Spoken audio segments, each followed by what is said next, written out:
Welcome to the YCHYFUS podcast. Clive's just fucked off, but over there usually is Clive. Oh, there he is. Hello. Back now. What was so bloody urgent that you have to bugger off during the intro? I'm going to put the top on. Carry on. All right. Okay. So Rico doesn't like when I record in my Oh, gallery. all right then. Okay. All right. Look at him. Okay, you see his shoulder. Anyway, YCHYFUS Kung Fu Film Podcast. This is for the continental version of the. This is the X-rated version. This is uncut. The uncut version. You won't see this in the UK. Yeah. No, exactly. Yeah. No, BBFC be all over this now. Anyway, so this is a Kung Fu film podcast. I'm Darren Jones. He, who's now wearing a top, is Billy Was. Oh, there we are. And down there, yeah, the star of the show is Rodney Shapes. There he is. You may know my brother Billy Whiz. He's that one who runs around really fast. I'm his brother who just pisses everywhere. Billy Was, you said, is it? Billy Was, yes. Now there's dispute here because Was. I always thought Was meant piss. Yes. However, there are people in certain regions of the UK where Was means wank. Is that right? Never heard that before. I'll be honest, both work. Yeah. It's very affecting. I do both of these activities with a certain frequency, so yeah. Yeah. So, lads, how have we been since our last Kung Fu outing? Some things have happened. Your neck of the woods. I unfortunately, these are the things I miss out on over here. But yeah, you two have been up to, well, especially Rodney's been up to all sorts. Yeah, there's been quite a few events going on. A lot of Kung happening. Yeah. So obviously, me and Tariq had an event at the Nipple Cinema. Yeah, that was good. So the classic Shaw Brothers film. That was wonderful. The Master or Three Evil Masters. That was all sold out seats. So it was a good turnout, good vibe, and everyone had a good day. So that was a good event. Yeah. I was a bit nervous going on the microphone though, but I could do a podcast. Okay. You still got there. Oh, did you enjoy it? I don't think I even announced the film, did I? I think I did announce the film. You did. I think I did. Yeah, I did. Yeah, you were up there for about 4 seconds, but you got up there and did it. Yeah, I did it. Yeah. And obviously, I kind of left with the microphone. I was like, well, do I put it down or not? Or do I give it to anybody? I was like, left there with the microphone. I thought I better put it down then and walk off. So, yeah. Mic drop. It was a good day. It was a good day. Thanks for coming, Darren. That was good. That was a good day. Cool. Yeah, I really enjoyed myself. And yeah, sorry, what was the turnout just in terms of, because obviously it's you've got like your Kung Fu Cafe crowd or whatever. The Nickel is obviously, was there more of a mix of people? It was like half and half, really. It was half and half. Seemed to be. Yeah, there were a lot of people who just regularly go to the Nickel who just turned up. Right, but they really enjoyed it. They were like leaving saying, "Oh, when's the next one?" Yeah. So it's a good one to show. It's a good one to show. Yeah. So, and then hopefully also do the next one. When we do the next one in July, the 26th of July, there'll be another one happening. So not the 26th of June, right? Not the 26th of June, like I thought, and I bought no. ticket. Yes. No, if anyone's in the Nickel on the 26th of June, look out for a man in the back wanking. Yeah, just a bit confused. That'll be me. Yeah. Go up, say hello. Don't be shy. Myself. Yeah. but wear some sort of waterproofs, just in case, Yeah, wear some waterproofs. Yeah. Yeah. But yeah, the 26th of July on a Sunday. That'll be the next event. So Yeah. And that's a definite solid date. Definite. All right. Yeah. A big shout out to the Nickel as well. In any other cinema, had I accidentally bought a ticket this morning to the wrong show on the wrong date, I would just either try and get a refund or just not bother going. Because it's the Nickel, I'm going anyway, because it's like a great opportunity to sit in those quite nice seats, actually, in what is a real grindhouse cinema. Yeah, yeah. So I think the main guy, if it's Dominic, that's the guy who runs it. So shout out to Dominic. Yeah, that's his cinema. Are they nice bar? Nice bar downstairs as well, isn't there? Yeah. Are they set up for? Because obviously they're showing digital as well. Are they set up for? Do they also show like 35 and 16 sometimes, or is it all? I think they do. Right. They are set up for film. Yeah. Cool. Yeah, I think every format's welcome there. Yeah. Yeah. So I'm not great. Absolutely, the one and only time I've been there, which was that event, Rodaroo. I thought I had a whale of a time, and it's like those of you who used to go to the old Psychotronic in London, the old Psychotronic shop in London. Yeah. You go in there, and before you clock the cinema bit, it's a little bit like just going back to Tony's Psychotronic back in the day. And then you look left and there's a fucking cinema there. And then you go downstairs and there's a big bar. So ideal, isn't it? It is the shit. Yeah. I wonder if Tony actually goes there. Yeah, Dominic knows Tony. So and they talk about prints and stuff. Because I meant the first thing I said when I went in there to Dominic was, shit, this is just like the old Psychotronic, isn't it? And then we got chatting. Oh, okay. So, I ain't spoke to Tony in ages. Yeah, I need to. Long time. I need to message him, let him know. Yeah. But it is obviously. It was a great. It was. Looking forward to the next one. So it'll be good. It does seem to be a thing that is growing across the globe. I think actually are these micro cinemas, and like I know we've always had rep cinema to a certain degree, but I feel as if now it's there's a new younger breed of people who want to get out and not just see things on Netflix and see older things screened, because it does make a difference. It does make a difference. Yeah, because there's quite a few couples that were quite young that was at that last screening. Yeah, and this it really is a micro cinema as well, because it's literally a converted shop. It's on Clerkenwell Road, right near Jerry Sadowitz's magic shop. Oh, I bet Jerry's been there then. No doubt, yeah. I think there's some famous director that was there the other day as well. I didn't forgot his name. Yeah, someone said something. Yeah. I like to think if Jerry Sadowitz was there, you'd have to remove his top hat because he's blocking. Although, in fairness, the only time I've ever seen Jerry Sadowitz, he's not been wearing the top hat, which is very disappointing. I know. Not even in a suit. Wow, I don't want to be seeing Jerry Sadowitz in like a t-shirt or a. When I saw him, I think he was in a denim shirt, if I recall correctly. I know. Yeah. Well, you know. Yeah. And then we went to see Pedicab, didn't we, as well? No, that was a rare treat.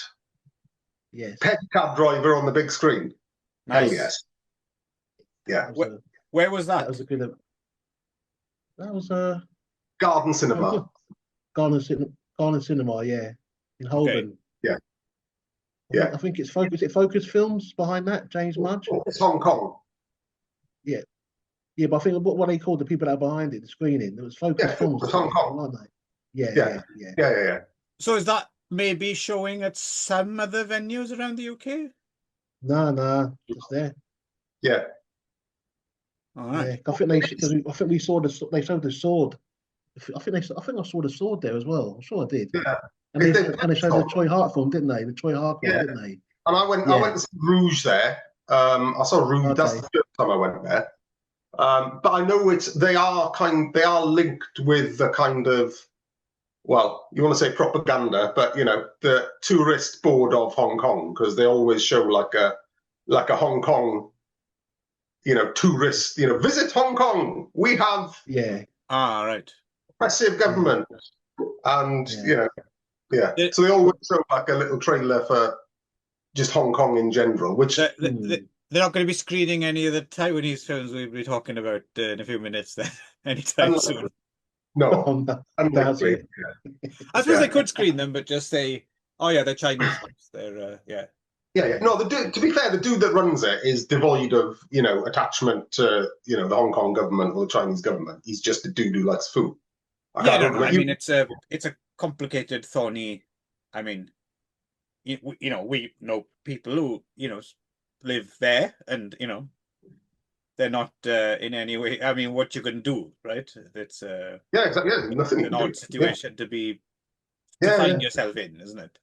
yeah, yeah. But I think they showed the big heat, didn't they? After, well, we didn't stay for that That's one. right. Yeah, I'd like to see that on a films big that day. screen. Yeah, Yeah.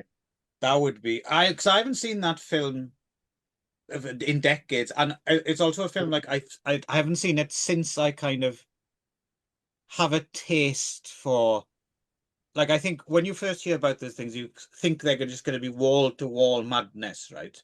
And then when you watch them, they're not quite that, so you're a little bit of a letdown. But then when you approach it again, knowing what it is, you're like, oh fuck, this is a fucking good film with bananas bits in it, right? Yeah. Well, I think because that day was quite a nice day. We thought we'd just watch Pedicab and then go out and have a drink afterwards. Yeah, we ended up being there for about 3.5 hours, didn't we?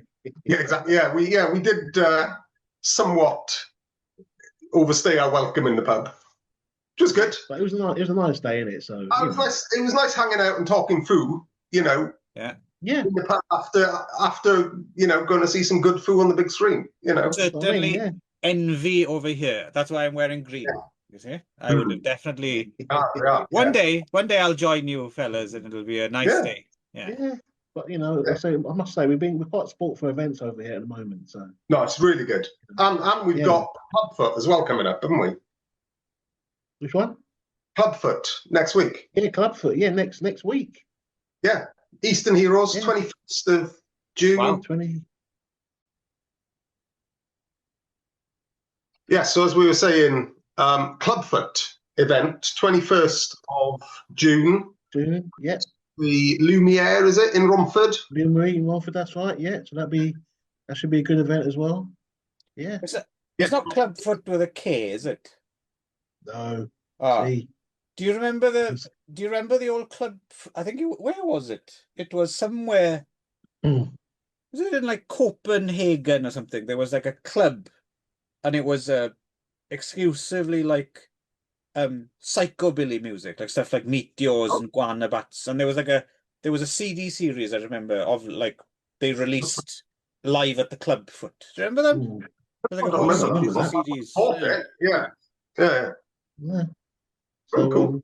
And obviously the night before we got the Furious premiere. Oh, is that the night before? Cool. Yeah, that's in Prince Charles, Leicester Square. Nice. So it's going to be a busy week for Kung. Yeah. That weekend. Yeah. So we're knackered on Monday. Yeah. If you live in striking distance of London and you can get there, or Romford, obviously, in these other areas, you know, support the local. Get down there. Yeah, support. Yeah. Support these events, mate, because these guys won't be back again. So the only thing going on that I know of interest here is, I think it's either January or February. So the Toho Cinemas chain, every year they put on this series of screenings throughout the year from April to March, like classic old films. You know, they put on, like, there's like, so for instance, Woody Allen's Manhattan is on now, and Godfather Part 2 next week and stuff like that. But I think beginning of next year, they're showing Police Story. Oh, cool.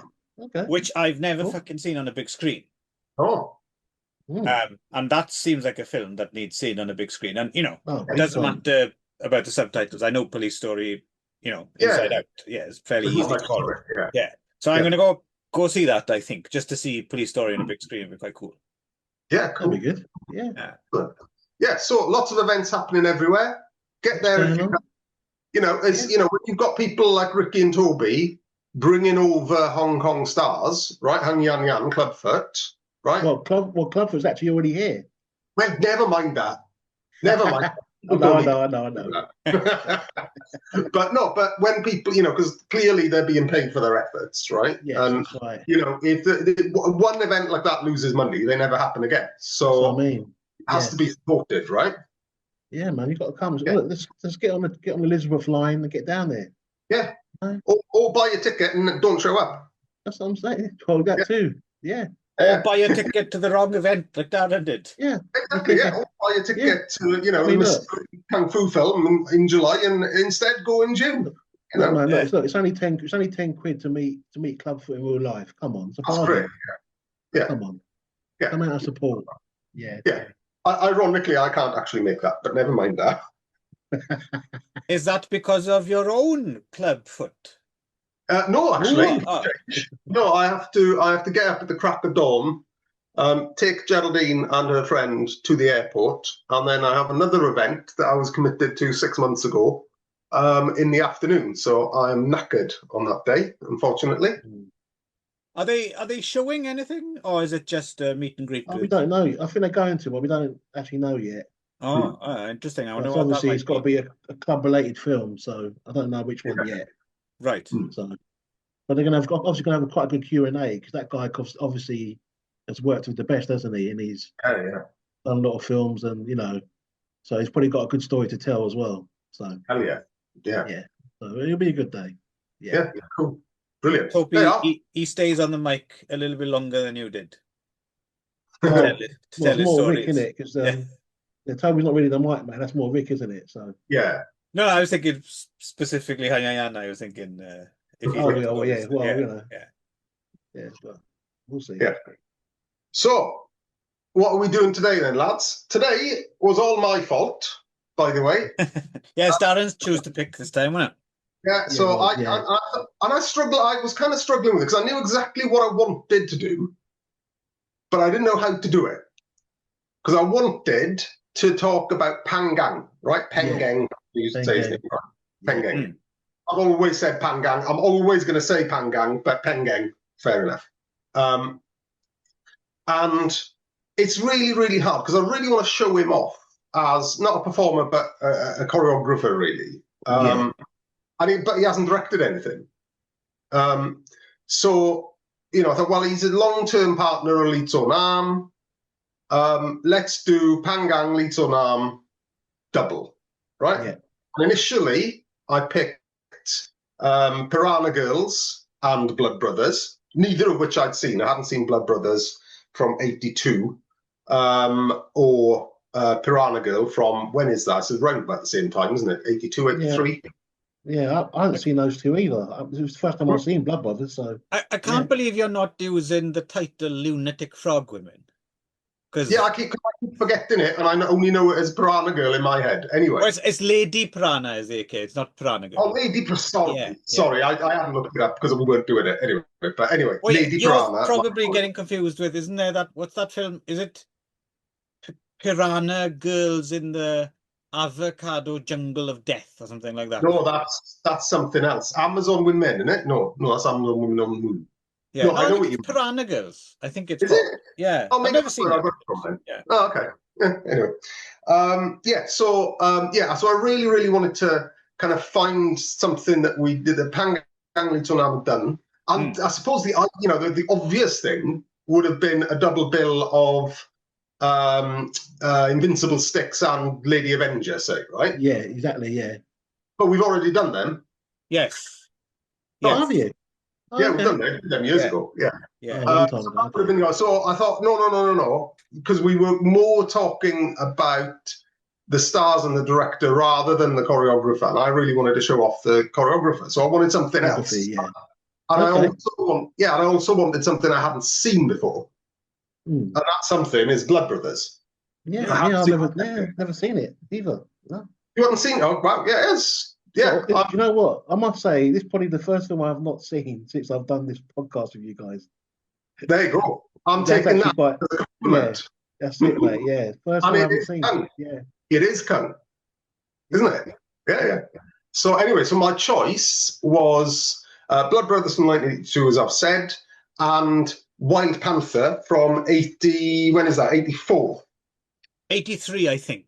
83. Okay. 83. Yeah. I think it came out in Korea first, I think. In maybe a slightly different version than the one we saw as well, right? Well, that's the other thing I came to a bit late, is there is repeatedly a Korean version of Wild Panther. Right. But we'll get there. We'll get there later. So yeah, as I say, and it ended up kind of being an accidental double bill of Pengang, Lee Nam, and Wong Tao, Don Wong Tao. Yeah, that's right. Yeah, which was kind of by accident. I didn't really pick that, but they're a good little team up. And if you think about the previous films I mentioned as well, Woman Avenger, and particularly Invincible Sticks, then Wong Tao's in Invincible Sticks as well, right? That's what I'm saying, yeah. Yeah. In fairness, and this goes for both films, he's not got much to do in either. He's not actually the star of the show in either. No, he's not really. No, especially in Wild Panther, he's not really. No, not at all. Much in it, really. Yeah. Yeah. So let's get into it then. We know who made them. We know who choreographed them. Both scripts by Chang Sin-yi, which is another sort of quite powerful partnership. Lee Nam, Chang Sin-yi. He's kind of Taiwan's Lee Kwang, right? He's like that prolific screenwriter of kung fu films in Taiwan.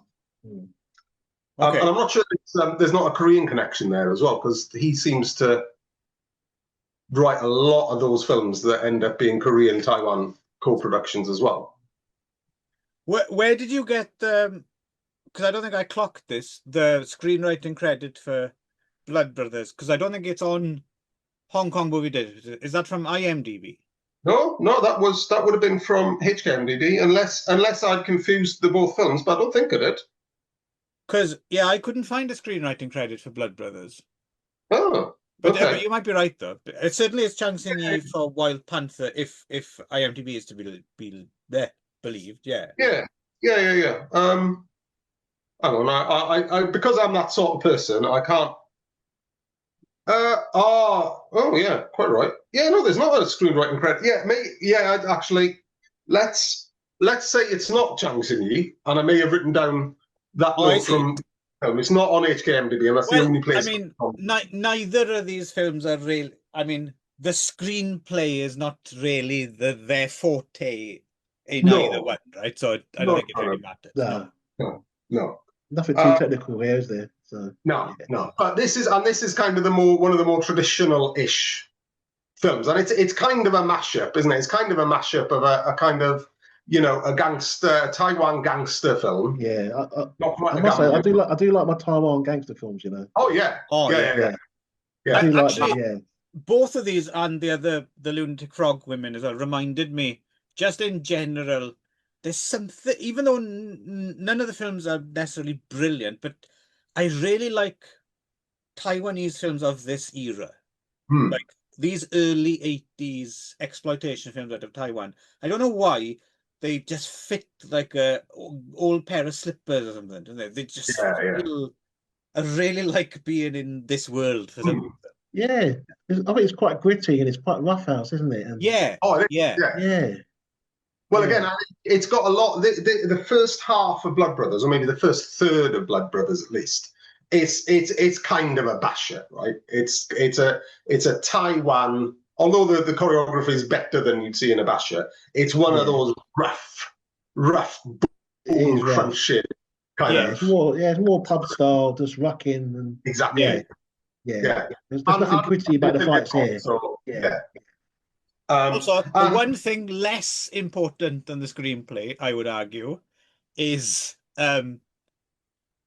period detail, because in 1933 Shanghai. No, in 1930s Shanghai, you have people riding fucking dirt bikes around. Yeah, but not even that. They go into the police offices, right? Wong Tao's police offices. A fucking fax machine there, like a beige plastic fax. Taiwan had untold future technology in the 30s. Sorry, Shanghai. Yeah, but is that the dubbing saying that, or is it supposed to be in the 30s?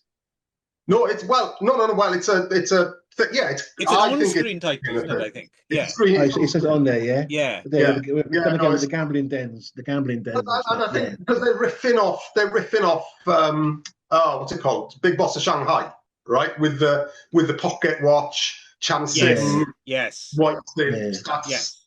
Yeah. That's Big Boss of Shanghai all but over it. Isn't it? it's so cheeky. I love it. It's just Yeah. fuck it, it's fine, don't worry, no one will care. And the thing is, you don't care. That's the thing. You don't care. Give a shit. I don't care. It's fine. Because thing is, what's crazy? I mean, I think Chen Sing he plays quite a good Don, doesn't he? Yeah. Like Even when when he's not even fighting, he's quite good at doing that. That character actor there. Yeah. Well, it's a shame as well. It's a shame seeing him on screen and not seeing him fight, because he didn't really fight in this. I know, but obviously when he's a Don and that, I don't mind. Do you know? I actually didn't mind it because it's not really a fight film, is it? It's more of a gangster film. Yeah. And he's done well. Lee Nam has done very well with the cast in this one as well. So he's got Cheng Fan-tai as the lead. Yeah. Wong Tao was kind of the secondary lead. Chen Sing, Lung Fei, and doing a lovely little turn is Peng Gang himself. Yes. Yeah. The first boss. Yes. The first boss. Yeah. There's quite nasty guys in this film, you know. That's some good. Yeah. I'm a bit There's a lot of villains in this film. The fucking pool hall fight that takes out Peng Gang is pretty fucking That's but he got done bad in the first fight, didn't he? His eye. Oh yeah, of course, yeah. Well, we need to talk it was quite funny when they paused it when they actually showed the fake eye going in. Well, it's because I worked out it because they had a fucking photograph of Peng Gang's face. The photograph, yeah. Just punched the fucking thing through it. But yeah, same guy who did FX for Game of Death, I think. Exactly, yeah.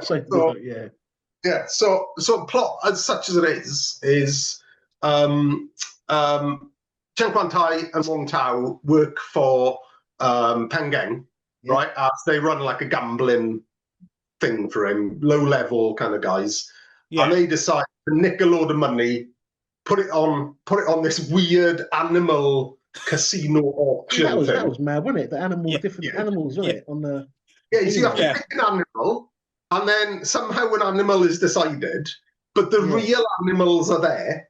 Yeah, there's people like with petting rabbits and turtles and shit, right? There's a real ghetto set as well, wasn't it? Really cheap, wasn't it? Looking. The animal. What's it called? The Animal Pantheon, I think it's called. Such a weird, random kind of. So anyway, so they decide to nick a bunch of money, put it on what they think is a dead cert in this animal casino thing. But they lose. It was that comes in later on, doesn't it? Then Peng Gang comes after them. Big fight. Cheng Fan-tai ends up blinding Peng Gang. And then they have to go on the run. They kind of separate. Wong Tao disappears for most of the film. Turns out he became a policeman. Then the story kind of shifts to Cheng Fan-tai. He works in a brothel, doesn't he? He works in a brothel, doesn't he? It's like a bouncer. And this is where it gets, Chang Chair levels of, tragedy and blood and brotherhood, right? Because obviously you help the Don, then the Don goes, if you want a favour, come and see me. We've seen that quite a few times, haven't we? That storyline there. But he also ends up going up the ranks. He ends up helping him and then goes up the ranks. On top of that, some of the images in this film, I don't think it's too strong to say it's really proto heroic bloodshed stuff as well. Like some of the framing and the way they pull guns and double gun things. It's not quite there yet, but it's definitely on its way there. Definitely on the brink, isn't it? Definitely on its way there. And I think as well, jumping forward to the finale, which is mental in its. That was crazy. Those if that was on the bikes, that was if that was moved to a city centre, right? If that was moved to a city scenario, then you are into heroic bloodshed in that way, with all the shooting the cars, shooting windscreens out, and and some dangerous looking fucking stunts. I mean, there's parts that you can see just missing and doesn't look planned to me. People look like fucking whoa. It did look a bit. It did look a bit unsafe, didn't it? Those stunts, didn't they? But there's, and I'm a sucker for this. But so the early part of the film is the part of the film where Cheng Fan-tai defends this girl in a brothel. They end up getting sacked, and then they move in with this friendly landlord and landlady, and neither of them have really had parents, and they become their kind of surrogate parents, and they have this blissful life and get married, and then Pen Gang shows up and murders the fucking lot of them. That was quite nasty, wasn't it? Yeah, that's nasty, that scene. The wedding nasty. Night, right? The wedding. That was nasty. Yeah. But the bad thing about this film, I mean, he didn't deserve that, but those two did start the grief, didn't they, in this film? Yeah, they're a couple of fucking morons. Like they did take the money, it's fine, we'll definitely win. I won't even think about it if we don't. Yeah, you fucking idiot. What the fuck are you? I have no sympathy for them at all, really. No. Yeah. They did start the grief. Yeah. So anyway, not so much Blood Brothers as Blood Twats would be a good title. Blood Twats, absolutely, yeah. So after this, so after this, Chen Quan Tai goes to Chen Sing, who he's befriended, working on the docks, or saved his life. It's always a docks, isn't it? It's always a dock always job, isn't it? Yeah, always. That's a fantastically convoluted bit of screenwriting for whoever is responsible. We'll just randomly have a sniper try and assassinate him just to move the story along, so there's an excuse for him to be indebted to him. Yeah. Welcome to Taiwan. Yeah. Oh yeah. So anyway, so he rises up the ranks. Wong Tao ends up investigating him and investigating the crime family. Lung Fei is in the mix. And then it becomes, so it's kind of the second third of the film becomes, which I think is the least successful kind of bit of it, becomes this kind of family, kind of mafia, triad kind of drama. Yeah, because they all start fighting each other, don't they? Eternal but also there's this like admin bullshit where they set up this council and it's about voting who's going to be ahead of the council and all that. Oh, yes. What was the name called? Arbitration. What was that mad name it was called? He goes, arbitration. Yeah. That's a mad name, isn't it? I didn't like that name. Meanwhile, whoever's been tasked with the soundtrack goes round Frankie Chan's house and says, "Can I borrow your Once Upon a Time in the West LP?" Here you go. So the middle section is kind of becomes this kind of infighting with the Dons, and all the while Wong Tao is kind of on the trail. Chen Quan Tai won't talk to Wong Tao because he wants to solve things in the kind of triad way rather than a legal way. Then we finally, kind of about an hour in, we get to the kind of what's becoming the finale. Yeah. Who's the guy that was the other Don that was with Lung Fei that was taking over? What's that guy's name? The actor there. He's got a mad face, isn't he? The stuff. I can't remember his name. He was really good in this. I couldn't tell him his name. Yeah. And then rough face looking guys, man. There's good faces in this in general. Great 80s Taiwan gangster faces. Yeah, some good boats in there, I must say. Proper. And then so we finally get, so Chen Sing finally gets killed, and then we finally get to gallows motorbike palooza at the end. Hell. Bikers in mid-air being taken out with shotgun blasts. But those weapons were mad, weren't they? It was like a little cannon. The fights, weren't they? Yeah. Very 1930s. Yeah. But like you say, the stunts look really rough though. Like the way they would. The way they were like falling off the bikes and those bikes as well with the modified style. It's almost like Mega Force or something like that, doesn't it? It's like it was. It's it's a really like fucking mortars out of the motorbikes, aren't they? Yeah. Not even machine guns, mortars. It was crazy. I would, if you wanted to sell this film to someone, it is actually fun all the way through. I really enjoyed it all the way through, but it's it's a kind of take it or leave it. But then, the final, and it is somewhere between 5 and 10 minutes. It's not actually that much screen time. But that finale is just it's such a mad, like, fucking... bonkers, mate. There's so much stuff going on, and it looks so risky.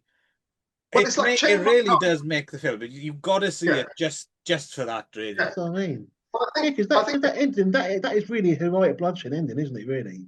oh yeah, Yeah. yeah. It's in a quarry, not in the city. That's the difference. It's what I'm saying, yeah. Yeah. But yeah, I think it's Wong Tao. I think is on foot versus like 20 fucking motorbikes. Yeah. Chen Quan Tai's in this car with a shotgun, and he is just unloading unlimited shotgun shells into motorbikes that are in midair, and they're just like fucking exploding. Oh, like no, I think the explosions were done. They were done quite well, though. The explosions, weren't they? They were really done well. Yeah. Oh, they were, yeah. And some people almost get clipped by cars so many times. Like Must have done, yeah. But I couldn't quite work out what happened to Lung Fei. I'm presuming that Lung Fei ended up in a car that Chen Quan Tai blew up, but it wasn't very clear to me. Lung Fei gets a bit of short shrift in this film, actually, because for a while I was thinking, how weird to have Lung Fei in your film as just a lucky in the background. And then he's foregrounded for a bit, and then he goes back into the background again, right? That's what I'm saying. But you know, at some point, Lung Fei is going to cause some grief, isn't he? Although he's in the back, he's going to come forward at some point. Yeah. And he's if Lung Fei's about, look out. It's going to be grief. Yeah. It's like if you're queuing to get on board an international flight, and George Kennedy's in the queue behind you. Yeah. You get out the queue. It's your final destination moment, right? Where you see the disaster about to happen. Just get out of there. Yeah. Yeah. But also with these fucking motorbikes, right? Just labouring the point a bit, but we need to know. You know those long, I think they're called like a long-handled sword, broadsword, right? Yeah. But what they are, they're like a pole with a massive broad blade at the end of it. With like a square on it, kind of thing. Yeah. Yeah. Well, no, they're like a long kind of curved blade. All right. Okay. Yeah. Carrying them, trying to chop people in half. Fucking brilliant. Also, what we didn't mention is the way this whole thing is set up, and the whole reason that Chen Quan Tai and Wong Tao get lured there is they've set up this gallows with, with this girl in her underwear. They built that. I mean, I take it that wasn't just there. Yeah. No, presumably it's purpose-built. Nowhere. Oh no! Don't you know? Little known fact: all quarries in Taiwan, 1930s Shanghai, have gallows in them just in case. It's there. Yeah. No, it's brilliant. The only thing missing is I don't even know what you'd call them, but those things that come out of the center of the hub on car wheels that spin. That's the only thing not there. But the thing is, I wasn't upset there was no Will End fight. I didn't mind it. No, I actually didn't care. No, because there's so much. That match was good enough, wasn't it? It was good enough, wasn't it? And he has Yeah. And Chen Quan Tai has got one of those fucking magic shotguns that you never need to reload, but also whenever he hits, like explodes in a massive mushroom cloud, right? It's not, he's just fucking shooting things. And if you're looking for a drinking game, take a drink every time you do hear that riff from the Once Upon a Time in the West soundtrack. Oh, God, and you're having your stomach pumped, basically. So conclusions then, lads. Yeah, I enjoyed this one. Pick of the bunch for me. I've never seen it before. I've never seen it before. That was even better. It was a good choice, Darren. It's good. I don't know why I never saw this one before. I don't know why. Well, I think it's probably the title doesn't do it any favour. It was about 10 films with that title, isn't it? Exactly. But if you want to catch it, viewers, go to the Wu-Tang Collection. Fairly recently. Yeah. And again, it's we've talked about it before, and it's such a shame, and it's good that people are on it now, but I don't know if it's too late to save things. But this particular era of Taiwanese cinema, these things have only just hung on by the skin of their teeth, right, to survive through to now, right? I don't think there's no chance of any camera negatives or anything like that, right? So just being able to see it in this condition that it's in, which is, it's not, it's perfectly watchable, but it's not, it's far from glass. But yeah, I mean, you do wonder, like, what's lost? What's actually just lost, right? Because people don't even now. I don't think people care enough about, and the more of it I see, the more I really realize that this particular specific time and place was such a hotbed of creativity. But where there's just a lot of Taiwan stuff oh going, man, I mean, I'm talking about Kung-wise. Do you know the amount of TV shapes that are they're not even TV, they're VHS only. Oh, you mean the series? Yeah. right? Yeah. They weren't even on. They're just straight to VHS films. Yeah. Yeah. Those are the rarest ones. We're going to see them. No. Gotta say, Rodney, fucking that was well done. That segue. I knew it was coming at some point. TV's got to come. I was waiting, mate. But yeah, no, that was. No, round of fucking applause. That was. Rodney was a ninja lying in wait. He was at the tree. He was at the tree with those claws, and he was just upside down, and he was just waiting until we walked under him, and then TV. And what makes it better? The rarest one is a Wang Tao one. Oh. The fucking Gap one with Chang Yi. Oh, cool. Ooh. Yeah. Yeah, 1984. I can't. That's on VHS only as well. Yeah. I've only got pictures, mate. It is. Yeah, it is. It's such a time and place, and I really don't think, apart from the real hardcore, it's still really undervalued. People don't. You know, it's budgets be damned. We're doing this. We've got the ideas. We've got the energy, and yeah, it's the more of it you see, you're more impressed, right? Yes, it really is a fantastic. I really enjoyed this one. I must say, I really enjoyed it. Yeah, it was good fun. It was good fun. Yeah. So, moving on to the next one then. Yes. Well, we've still got a little bit of time. Wild Panther. So, had we all seen this before? I'd seen it before. I presume we'd all seen it before. But I've seen it. It was so long ago, I couldn't remember it. Same. Yeah. So I feel like I'm watching it for the first time again. It's that long. Yeah. In fact, I'm pretty sure I saw your VHS dub. Yes. Darren. Yeah. That's the last time I saw it. Yeah. You would have been in London the last time I saw it. Lived in London the last time I saw it. Yeah. Right. Yeah.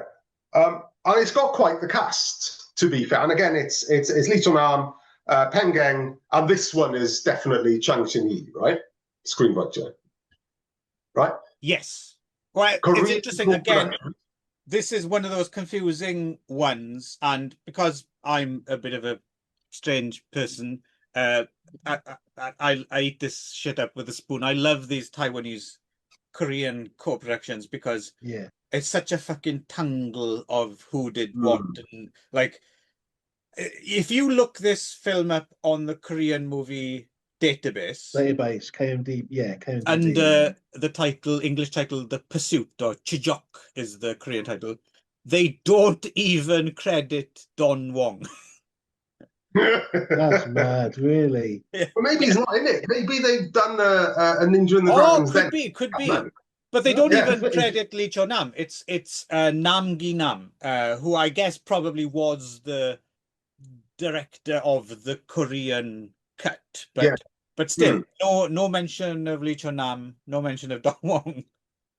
Yeah. Oh, I might have to try and look for a Korean version of this then. Yeah, I'd love to. I think I came across that nugget a little bit too late to get it watched. I couldn't find it. No. Yeah, if it's about, then we can always pick it up at the start of the next one, can't we? Yeah. Okay. Yeah. I'll have a look for that. Yeah. But it's funny. It's definitely all shot in. I'm guessing it's Seoul. Temples. There's no reason for there to be a temple in what's essentially a Rambo 2 knockoff, right? No. It's a funny thing because at first I was looking. Some of the streets looked like some of the streets I remembered from Seoul, and then increasingly as the film went on, there was Hangul in the background and stuff. So I was like, this is fucking Korea, yeah. And to be fair, it is set in Korea as well. Yes, it's not a cheat. That's what I mean. No. Yeah, they actually do say it in Korea. They actually say it, don't they? Yeah. Yeah. You know, and the hotel lobby they're using for Interpol's offices Oh You know, yeah. has got, Oh, that's you right, know, because Don Wong Tao's a Interpol agent, isn't he? In this, that's it. Yeah. Yeah. like Yeah. fuck he is. But yeah, So yeah, so another good cast on this. So Chang Shan, right, is fucking Yeah. great. Yeah. Like, Lead role as well. Yeah. and you forget because you're so used to seeing him in Shaolin XYZ Yeah. film, Yeah. As a right, villain, really. with the shaven head. This is a good looking fucking lead man. When he's got Yeah. his barnet, he's got a proper barnet. That's a He looks good looking good. He looks man. good. Yeah. Yeah. Yeah, you forget that because yeah, that image you have in your head of him is just shaven head Shaolin monk, right? Yeah. yeah. I think he did Well, a few films, didn't he, as a lead, didn't he? He did that kickboxing one. What's it called? I've forgotten now. He's like a kickboxer. Oh, He is was it? I a- don't know. yeah, he's I in don't a know the title few. now. I did write down some of the things because he's one of those names I think I would have overlooked in the past. So I have to go back and add his name to a lot of things that I Yeah. didn't credit him for before. But yeah, he's in. Hang on, I've got a list here. So some of the things he's in Fistful of Talons. Yeah. Yeah, small. Early on. He's supposed to do more in that, but there was some issue. Oh, okay. But he's supposed to do more because you only see him in the background, don't you? He might do one kick or something. It's wasted in that. Five Fighters from Shaolin. He's in Shaolin vs. Lama. Heroic Fight. Yeah. A small Kung Fu part Wonder at the Child. beginning. Oh, yeah. Kickboxer. He's in Yan Bio's Kickboxer, isn't he? Yeah, he fights him at the end. Yeah. Yeah. Yeah. The other thing about him as well, he was an AD and he's in Aloha Little Vampire, Oh, that's which we right. talked about on the Yeah. Kyunsi special. But also the Lee Cho Nam connection is he was AD. And have you seen Lee Cho Nam's The Barren Virgin? No, that's the film. That's the Oh, is that the one? kickboxing film. Yes, he is. Yes, That's the one. have you seen That's that? the one. Yeah, it's good. That film is fucking insane. Yeah. Yeah.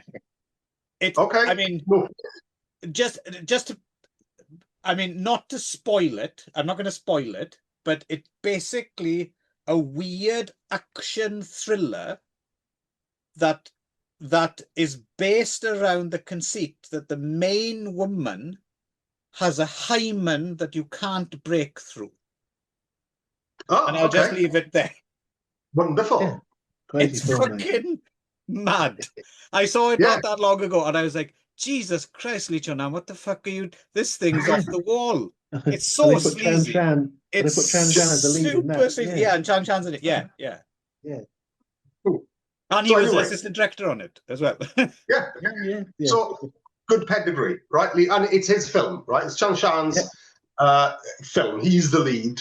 Wong Tao is very much, Wong Tao is to Chen Huan Tai what Wong Tao is to Chang That's Shan. what I mean in this one. Sorry, because you mentioned the Chan Shan because you're not used to seeing him, you usually seeing him in period things as well. Also, I think that goes for Kim Jong-il, aka Eagle Han, as well. Because we're used to seeing him doing the kind of the Huang Zhangli to Elton Chong in stuff, which is great. But then when you see him in like modern. Well, he's fucking Bond villain in this, right? Oh, he was really good in this. He was quite calm, wasn't he? He was quite calm. Yeah, I like his demeanor. Yeah. He's brilliant. He reminded me of someone like who we also died not that long ago, right? Kari Hiroyuki Tagawa, right? That guy from all those American action films, and he's in. Of course, he's in Showdown in Little Tokyo, right? He has that awesome scene where he cuts a woman's head off while he's fucking her from behind, and she's smoking crack. Brilliant.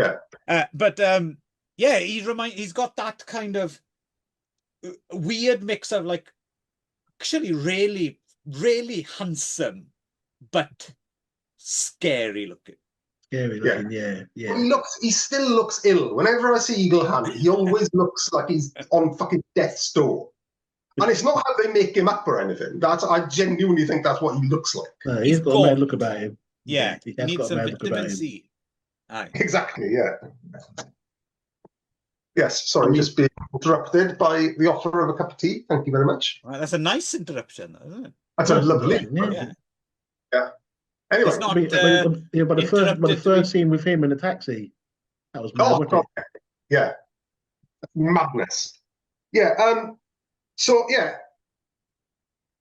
mixed feelings about this one, really. Yeah, well, just to get the plot out the way, because the plot is actually kind of a bit convoluted and confusing in the way, but basically the Wild Panther refers to some kind of mercenary group or something, and there's flashbacks to Vietnam, right? The Vietnamese War. And so it's a bit bullet in the heady in a way, right? It's that kind of setup. But fuck knows, actually, I don't. Yeah, but I don't was remember. Eagle Han, neither do I really was care Eagle what the Han plot part of them? Was Eagle Han? Eagle Han was the leader of the group, wasn't he? The Vietnamese villains. Yeah, but why was he in the war though? Why was he in that flashback then? Because he's Vietnamese. Yeah. Oh, is that what? Okay, so he was. They were a Vietnamese gang, basically. Oh, okay, so there was, yeah. And he's in Korea from Vietnam. Yeah.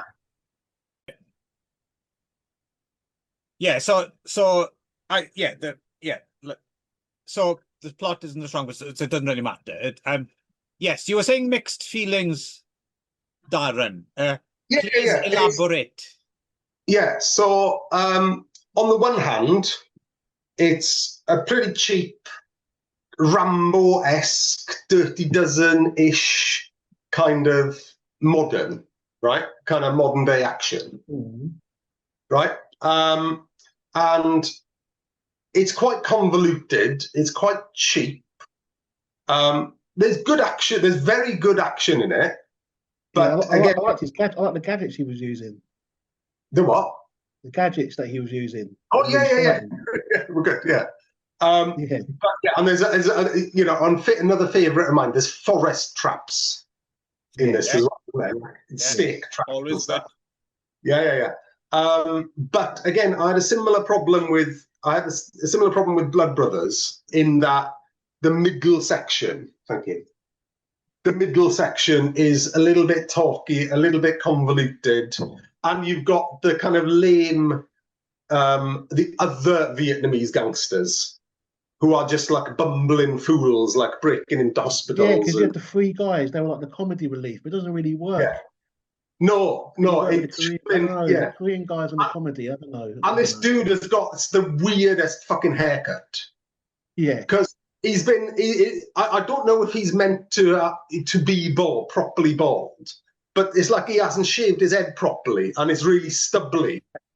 So he's got like long hair, like down to his shoulders. Yeah. But shaved this part of his head. Yeah. But it's not bald, it's stubbly bald, isn't it? Yeah, it's Korean bald, mate. That's what it is. Yeah. So I think there's a middle section in this, similarly to Blood Brothers, that's very convoluted. Lots of kind of admin and bumbling gang members trying to kidnap various people to varying degrees of success. I think the difference is Blood Brothers I found fun all the way through.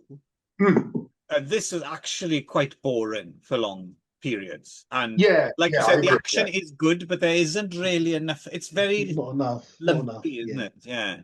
And the finale is good, but ultimately disappointing. Right. Not long enough. There's not enough fights in it because throughout the film there are short bursts of really, really good action all over the place. Right.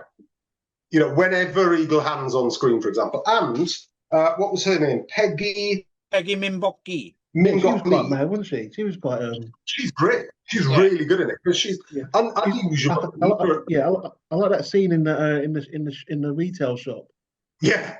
The clothes shop. Yeah. It's a moody customer. Yeah, she's like, and I couldn't quite work out what their relationship was because Chan Shan's got a wife and kid, right? He seems pretty close with it, doesn't he? He's quite close with that. But they used to be in the same unit. They're both Wild Panthers, right? Yeah. But she's like, she's like on a par with him on action and fights. Yeah, that's what I mean. Yeah, she was quite good. Really good. Not enough of her, really. Yeah. You've also got Lee Un-suk from Ninja versus Shaolin Guards. Yeah. And no, there's a few Kim Keeper. There's a few interesting, again, names that if you start going down that rabbit warren of like specifically Korean stuff, you start a lot of names come up that it's interesting, because if you go over to the Hong Kong movie database, there'll be some films that, you know, there's that weird, they were co-productions or not or whatever, and because it only lists those, you tend to overlook them because, oh, well, this person was only in a handful of films or something. And then you go over to the Korean movie database and oh, fuck, they're in like 200 films or something. Right? I know. Yeah. So that's another, we were talking about the whole Taiwan of the early 80s thing. Another massive work in progress is just sorting out all this Korean stuff as well. Yeah. It's hard to get a full list for these guys, isn't it? It's hard to get a full list for these guys, isn't it?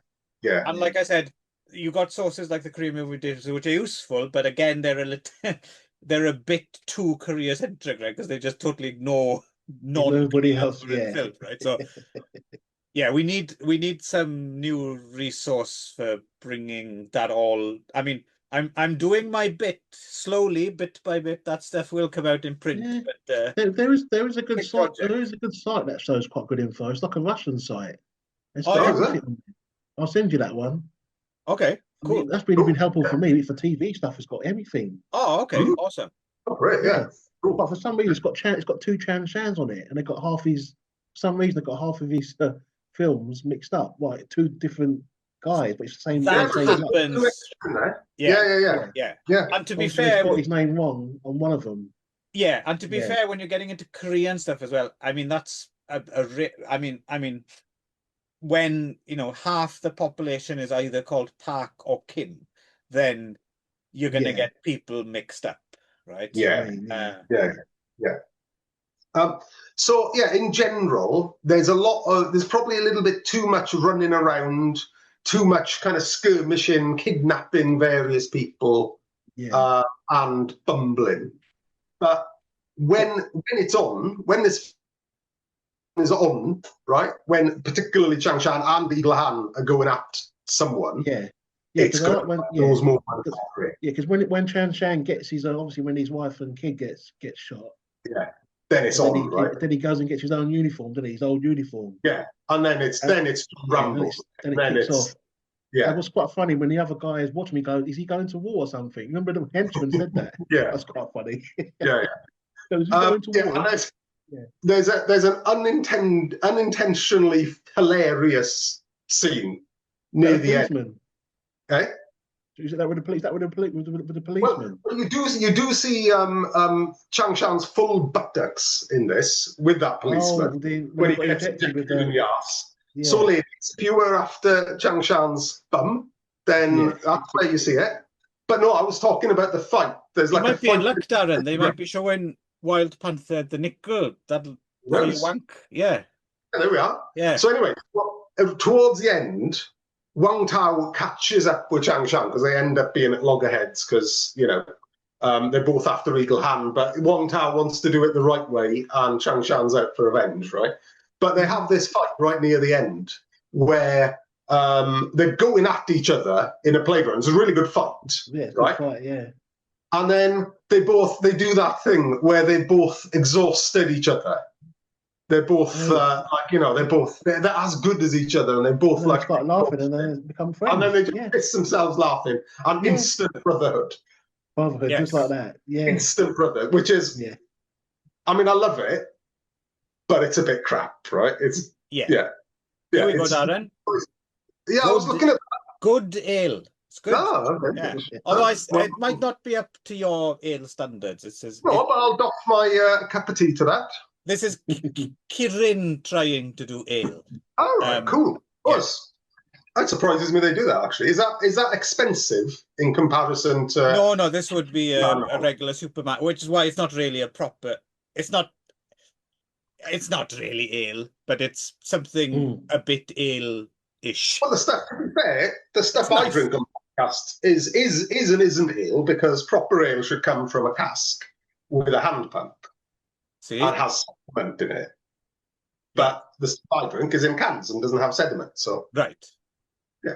Anyway, that's ale sorted out. Yes. Back to the film.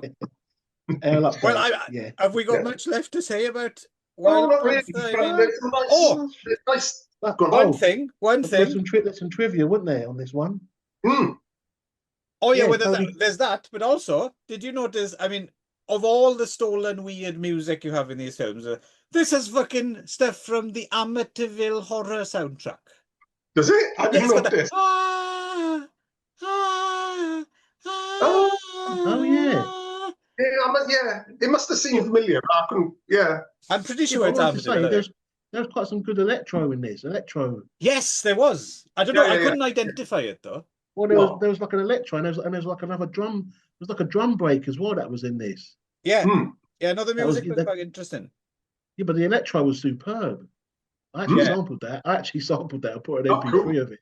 Could you I figure can out do what it. it was? Because it must be something stolen from somewhere. No, I mean, I need to do the Shazam on it. I don't know what it is, but it's really mad electro. I never heard that before. Yeah. Maybe Taiwan electro. Who knows? Maybe. Plus, a Muzak version of Rod Stewart's "Do You Think I'm Oh Sexy?" God, yes. Yeah, what that was doing in there, I do not fucking know. I did make a note of that actually, and it's. I think they play it over a really like in a jarring kind of way. Yes, don't they? there's weird. And I can't remember. There's a lot of bits of music that don't quite like you were saying. The electro stuff is cool, but it's cool. in a weird scene and that it came out of be nowhere. Yeah, and it was just stop suddenly, wouldn't it? Yeah. But also, what was it? Yeah, Tony told me that apparently Chan Shan, he said that either his arm or leg was broken in this film. Now I couldn't tell. No way. No, was it his shoulder? I think I think someone's put it up as a bit of trivia on IMDb or something as well. I think it might have been shoulder. I think was like dislocated or something. Yeah, but yeah, Well, you couldn't tell. You couldn't tell, could you? Really? No. I mean, he was doing some good kicks, nasty kicks as well, really powerful. Yeah. Rough house. And that's the thing. Is the fights are so short in this? Yeah. If this film had more, just even 5 minutes more, it would be so much more worthwhile, wouldn't it? And there's stuff that's not made enough of. It's like you've got the forest traps, right? Which is cool. Those sequences could have been extended. Chan Chan's got this fucking. He's at one point, very, very briefly, he's got this slingshot that he's firing arrows with. Where's that throughout the rest of the film, or the rest of the finale? You see it once, don't you? Yeah, he did quite a massive flying kick. He jumped really far down, didn't he? And he kicked that guy. That was quite impressive. Yeah. I mean, what little there was, it was decent, but not enough. No, that's the thing. Yeah. It's like you want to say they run out of money or something, but. Well, it's funny though. So the film we're not really talking about, but you initially chose Lunatic Frog Women. If you remember as well, at the very beginning of that film, it's a flashback. Well, I haven't seen it. Oh, okay. So there's a flashback at the very beginning, which is nothing to do with the post. Yeah, and it's like these girls escaping from prison, and then suddenly there's these dudes flying through on vines with machetes and cutting people's heads off, and there's jungle traps, and there's a little bit of nudity, and there's whoa, but it's like you've got to be paying attention, and you think, fuck, well, this is madness. But it's but it's only it is. I think it's about 30 seconds to a minute, maybe, and you don't quite see, nothing's lingered on, and then there's nothing that good really in the whole rest of the film, even though I did quite enjoy Lunatic Frog Women because it's got Woman Avenger in it, right? It's got Ho Kwang Lee and Cheng Pei in it, isn't it? Yes, and Peng Gang again turns up at the end. Oh, is Peng Gang a villain in it? I've never seen this film. He's a general, It's an interesting one. It's about like these people who escape. Again, there's a Vietnam connection. It's basically Chinese prisoners who trying to escape from Vietnam and trying to steal some diamonds to buy a boat to take other Chinese people to Hong Kong. So they end up training. Cheng Ping Pei trains them to be a scuba diving unit, and then they go and steal these Of course, diamonds. That sounds crazy. Yeah, it's a bit like What year is this film then? 82. 82, yeah. Okay. And the other film, I think it might have been shot on the same locations as. Have you ever seen? There's that other film, The Country of Beauties, which also has Ho Kwang Lee and. I know of it. Yeah, I haven't seen it. That's a fun film. That's a lot of fun stuff. That's Ulysses Au, right? That's the guy who directed that. But that's almost anything that guy seems to have made seems notably strange, right? Yeah. But no, Lunatic Frog Women is not brilliant, and it doesn't. No film can live up to that title, right? But it's kind of fun. And again, like I was saying, almost anything from this era and this place is just it just feels like a warm bath or something. Yeah. So that was the film. That was the film that I'd originally selected as a double bill with Blood Brothers, and then I changed my mind because I didn't think it was food. So, I was surprised because you said you hadn't seen. I thought the reason you changed your mind was because you watched it and you didn't like it. So then you said, you didn't actually watch it. No, I'd read a couple of reviews and I thought, it's probably not enough action in it to justify its inclusion. I mean, much like Wild Panther, actually, there's not much in the way of hand-to-hand combat, but when there is, it's decent. Yeah. Decent. Yeah. I mean, the equal harm fight could have been longer at the end. Yeah, for sure. Yeah, I mean, Eagle Harm. He didn't really do. He didn't do much fighting in this, really. No, exactly. No. Yeah. I mean, there's there's a nasty kind of rape scene where what's her face is drugged and and he's really he's really kind of over egging the kind of villain vibes, isn't he? He's not too nasty in front of his men, is he? He always sort of puts them aside, takes them obviously the women aside, and he's nasty, but he don't really show it. No, his men. I did notice that. Yeah. But we needed more Eagle Han and more Chang Chan action, really. Yes. But it is kind of worth it. Is the bit, and I had seen this before, but all those years ago. But I will be giggling to myself for the next couple of weeks over that playground fight with Wong Tao and Chang Chan. Yeah, just the whole.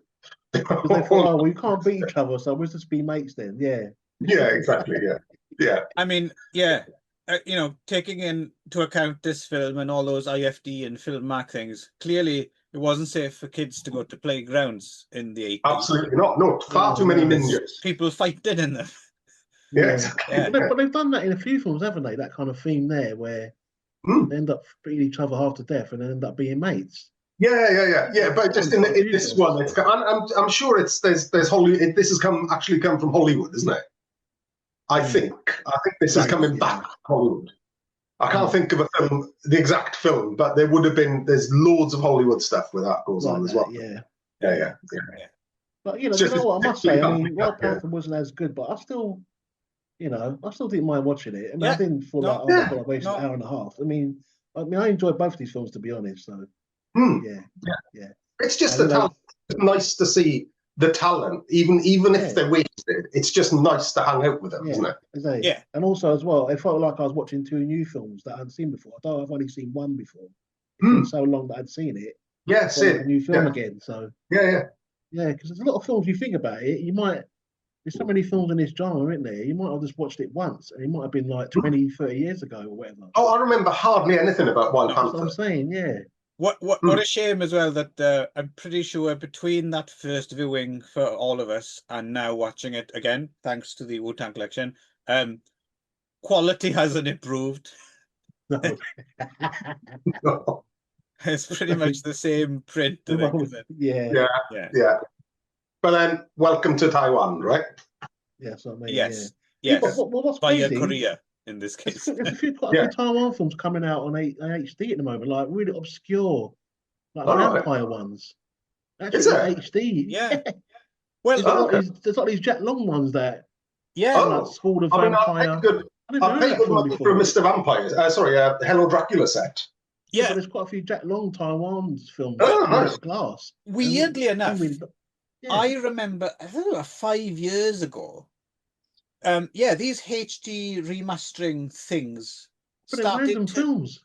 started turning up on iTunes, Yeah. of all I places. always had Kung Fu. Yeah. They would nicely remastered things. There was no disc or anything, but iTunes would have them, you know. Yeah, yeah. Well, apparently, China versus Wu-Tang Glass is on Tubi, apparently. What's that about? What's I don't know that? I don't know how that turned up on there. China versus Wu-Tang Glass, mate. Yeah, That is on Tubi. Tubi is a interesting place. Is Tubi? That is mental, mate. That's on there, mate. What's that about? The John Woos have just turned up on Tubi that aren't even back out on fucking Blu-ray. Bullet in the Head is on Tubi. Really? Yeah, I put it on the other day.